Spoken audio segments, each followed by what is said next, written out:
Ağustos'un 24 boyu gün büyük zafer günüdür.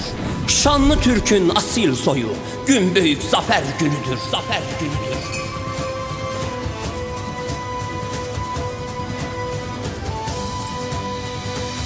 Bozok ve Üçoklar kolu tarihi zaferle dolu. Açılsın fetihler yolu gün büyük zafer günüdür.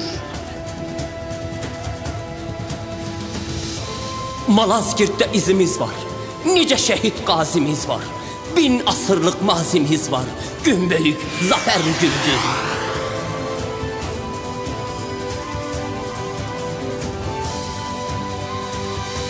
Unutma, unutma ceddin atanı. Kurdular bize vatanı, uğrunda şehit yatanı. Gün büyük zafer günüdür, zafer günüdür.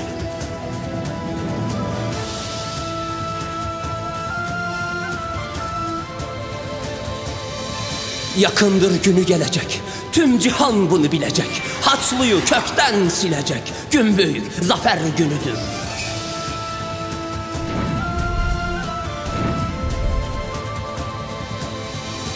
Ağarsın artık ufuklar, dardır bize bu topraklar. Doğacak kutlu şafaklar, gün büyük zafer günüdür.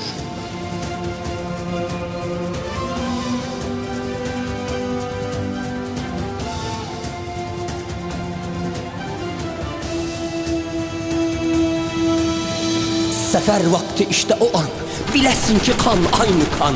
Zafer aşkıyla sen de yan, gün büyük zafer günü, zafer günüdür.